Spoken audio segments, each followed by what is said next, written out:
Well then guys, this day, it's a new day, no more fuck ups. Unlike last time's attempt, which was, well, good, I suppose, for educational purposes. But this time we've established we're not cutting centre of the journal, we're cutting, well, let's be honest, we're going to cut, like, more or less here, so that we've actually got some room. Because before, our problem, which you can clearly see, was the line was cutting it extremely close.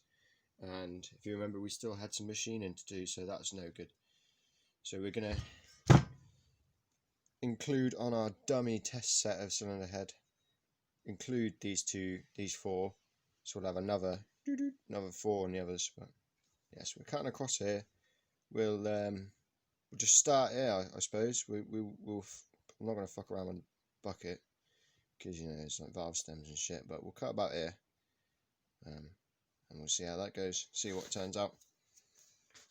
Sorry about the last video, I had it portrait, didn't I, which was trash, obviously, but I'd recorded like an hour, and I'm not fucking, you can only cut once, can't record it again, so we'll do better this time. We'll cut here with the hacksaw straight across as far as we can. Hopefully we won't mess it up. Alright then, done. Took me a little longer than last time because I didn't want to, I wanted to make sure I got it looking nice. It's pretty flat, but as you can see, the problem we've got now, tool wise, not really an issue elsewhere, is I can't, without cutting too much, like too far down, I can't, as you can see, I can't cut that much. Like, if I go all the way, I'm going to start hitting the cylinder head, look, and I can't actually cut that portion. As you can see, I can't cut it from this way, that's as far as I could go from there. Same the other side. And if I tried from the bottom,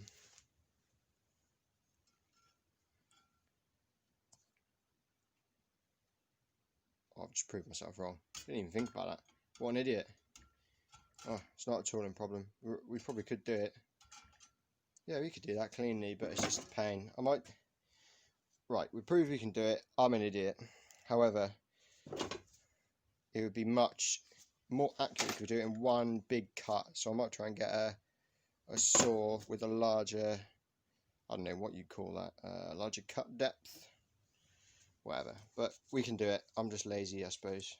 I opted with the sledgehammer and twatted it, and it just sort of went kink. But right, anyway, you can see the difference, right? If you didn't understand what I was meaning before, get rid of this. Hold on. The difference is, so this is our last cut we made before. We've got the inner journals, and the other set of journals I decided we weren't going to keep because we were going to use this set to replace them. So we cut straight through them, and the problem we had was that on the other side, the cut, as you can see, is way too close to the cylinder, despite the little hammer incident.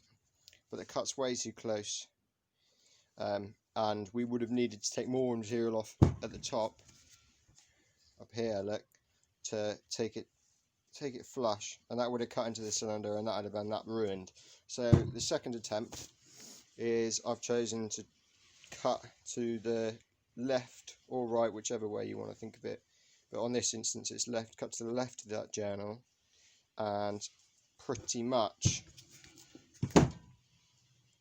into the other cylinder. Starts here, look, so we've got all of this room to work with up to there. I don't know how big that is, probably 10-15 millimeters to work with. So when I put it on the milling machine, I need to figure out just how far to the other side this is. I am assuming, just like the other half, we'll be cutting into the cylinder if you take it all the way back. So I think we're going to have to, we've got two options here. Keep the, whichever, because this is a practice head, we're going to get another head. Keep this journal if it's better than the one that's going to replace it, and just completely machine this one down. Let's have a look whilst we're here, shall we? See if when we machine this one, will we have problems? Yes is the answer. Same, they're all the same. Those, it's because it's so compact, isn't it? A little 400. Everything's crammed in into the same space. It's just, yeah, it's annoying. So we can, what can we do? We can take as much off either side of the journals as we can. Oh, that's not going to work, is it? You can't have like joint journals. It's going to be shit. Let's have a look here.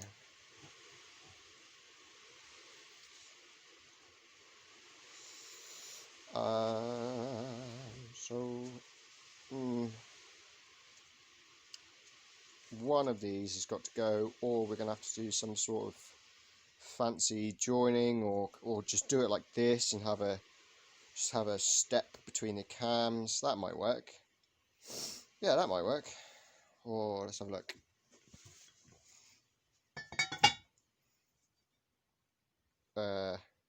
Problem.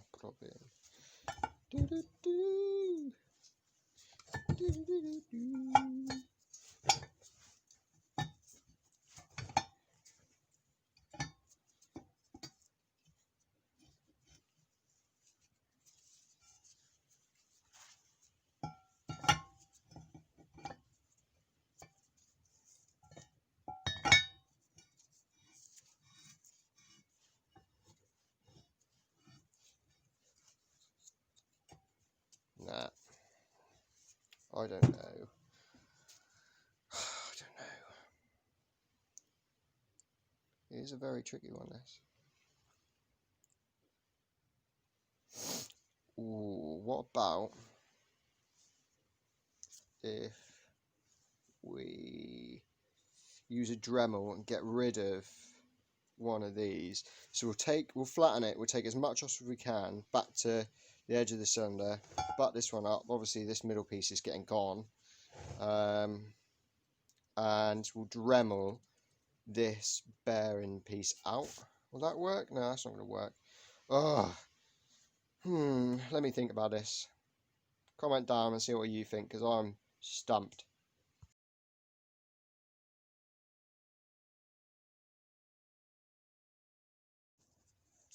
Go on then, guys. It hasn't defeated me, but there's a lot of thinking to be done. I don't feel like I really can do much more with this head until I've got a real one. When I mean real, I mean the one that I want to weld to this head to produce the 3 cylinders. But I need to flatten this head off on a milling machine. I know the safe, there's no worries with that. I can take it down. I'm going to take it down basically where the ring around the cylinder head is, where the actual cylinder liners sit on nice and snug. I'm going to leave about 1.5 mil of clearance off of that. So I'll take it down to there. We will bore out this central portion, which is not needed anymore, where the cam tunnel used to need to be separated off from the weld, but we don't need to do that anymore, so we can get rid of that. Once we've done that, we can see what's left on the top, like journal wise. So we'll keep going until basically we're up against the journal wall here. So we'll just take it up to the wall here, and I'll stop. I won't go any further. I will. We can't, because obviously I don't want to remove these journals unless I'm certain. We've learnt our lesson with that before. So we'll take it up to the journal wall on the mini machine. We'll fly cut all this off. Take it up to the journal. That should remove this anyway. Look, it's all gone. And then we'll leave this as is. Flip it over once we've done. See how much room we've got, and then see what we need to take off of this. Ideally, I'd like to keep these bolt holes, purely because if more than likely we're going to be getting rid of these ones when we mill it all down. more than likely. But until we actually start cutting, we don't really know what's going to happen, do we? So, but